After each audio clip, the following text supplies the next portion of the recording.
So, welcome back. This time we're going to look at how to summarize categorical variables. Remember, these are things that have labels. We are going to look at the MPG dataset, which looks at different types of cars and looks at measurements and variables on them. As before, I have got a script file, so here's all the commands I'm going to use, ready to go, and we're going to run them one by one. The ones, remember, with the hash are comments to remind me what we're doing, and let's have a look at these commands. The first command I'm going to do is we're going to install a package. A package is extra add-on functions that will be useful, and the one I'm going to use is the tidyverse.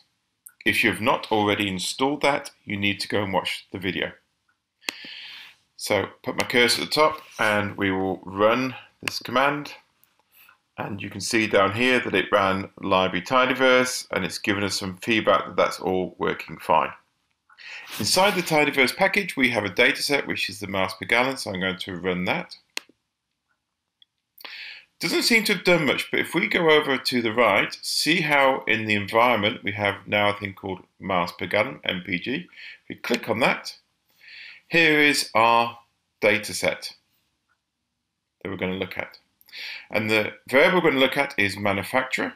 Manufacturer is the type of manufacturer for each of these cars that is in this data set. And what we'd like to know is how many of each one.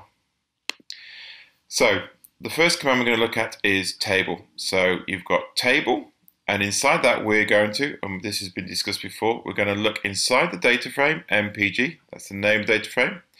The dollar means inside. Inside that there will be a column which corresponds to a variable called manufacturer. So if we now run that command, what it does is one of the best ways of summarizing a categorical variable is count how many observations in each level. So here we've got 18 cars that are made by Audi, 19 by Chevrolet, 37 by Dodge, etc. The other thing I could do is I could take this table and pass that into another function called prop.table. So now I've got a function inside that I call the table. So it will take the output I've got and now call it on prop.table. When we run that, what it does for us is it works out what proportion of all the subjects are Audi. So you've got 0.076 are Audi, 0.08 are Chevrolet, etc. The next thing I'm going to do is I'm going to represent this visually. So what we're going to do is, this is our first look at how to use ggplot, which is built into tidyverse to produce some plots. We will go in much more detail this later, but at this point let's have a look at this command. The first bit here, where it says ggplot, tells us that we're going to make a canvas. Just this on its own, ggplot says make a canvas. The next thing we do is we say what data frame, that is where the data is, and then AES stands for aesthetics. What aesthetics is doing is saying how can you map the columns to how things appear in the plot.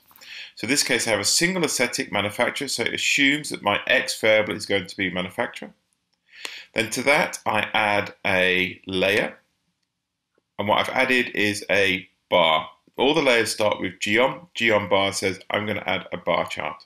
So now we've got our whole command. If I go and run this and wait, over here in the bottom right we have a picture. If you click on the zoom button, we can zoom in and have a better look. And as you can see, as I said, the X was going to be the manufacturer. So here we have each of the possible labels for manufacturer. And the height, as you can see on the y-axis, is the count. That is how many in each manufacturer group. And as you can see here, the most subjects are Dodge. Then over here we have Toyota, all the way down to the smallest is Lincoln.